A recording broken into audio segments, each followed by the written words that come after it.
Hey everybody, Jason here for RPGaDay 2018, and question number 29, I'm going to do an alternate question, and I'm going to do the most innovative game of the last 12 months.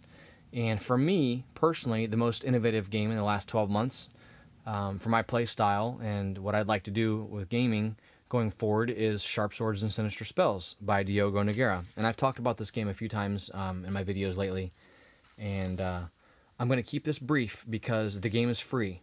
You can get the PDF for free on drivethrurpg.com or rpgnow.com. And since it's free, I'm not going to do a complete review of the game.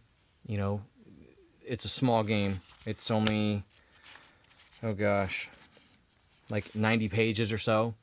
So I urge everybody to go check it out since it is free. And basically, the core mechanic of the game is you roll a d20 against your attribute. And if you roll less than your attribute, you succeed. And that goes for everything. For example, if you want to make an attack with a sword, you don't roll against your opponent's armor class or defense.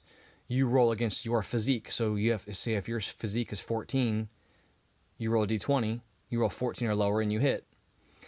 Now that number can change based on a few things. You can have a penalty to it, like say you're fighting somebody who is much stronger than you, so they have a higher hit die than you or higher levels than you. That can give you a penalty to your attack.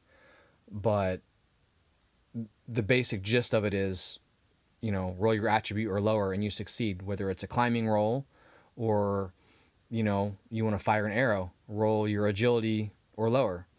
Now, the same goes for enemies. When enemies go to attack you, the GM has to roll above your agility score. So say your agility is super high. Say it's like a 17.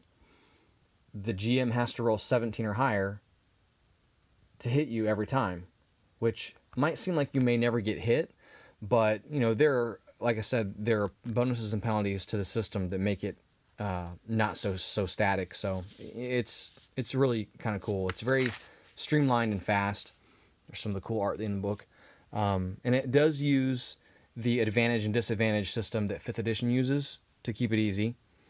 And instead of keeping track of ammunition like arrows and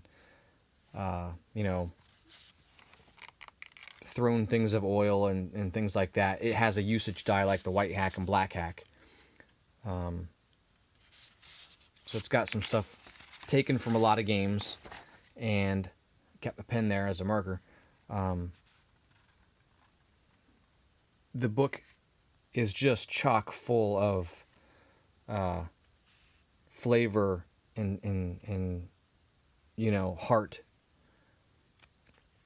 Armor does not add to your defense score. Armor lowers the damage die of the weapon being used against you. Like say you're wearing light armor, instead of a weapon doing a D8 against you would do a D4, things like that. So, and also spell casting is pretty unique. You don't get spells per day. To make a long story short, there are a couple ways you can do it, and I'll let you take a look at this little bit of text here.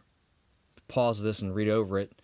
And I don't mind showing this because the game's free. If the game costs money, I probably wouldn't let this much of the system come out. But, yeah, very unique spell system.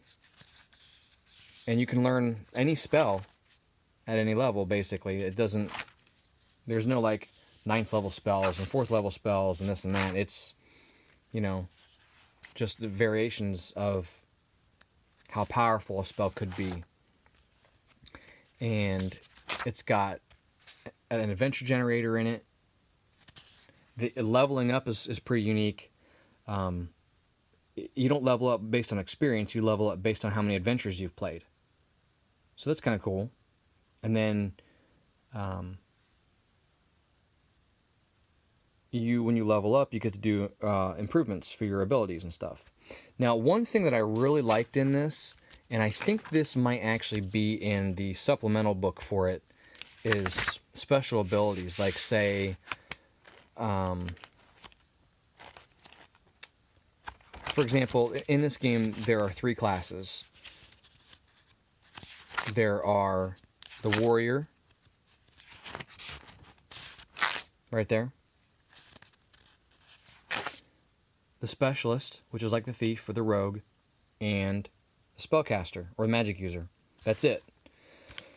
So say you wanted to create a character that had, like a druid. Maybe you would become a magic user and only pick spells that druids would use. But say you wanted to do like, the druid's shape change ability.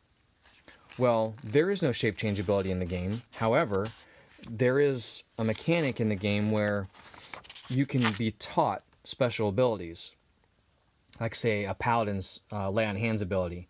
You can basically create your own abilities with the game master, and he will decide a quest for you to come up with to learn the abilities and powers and things like that. So you can learn anything that would be in like 5th edition or other D&D or other fantasy games. Make up your own stuff as you go. There's some cool spells there. Stuff like that. So anyway, this video was a little longer than I intended it to be, but go check out Sharp Swords and Sinister Spells. Free game. You can get print on demand, which I have a copy in my book, my backpack. This is my printed out copy that I used at the table. So hope everybody's having fun with RPGaDay 2018, and we will talk to you later.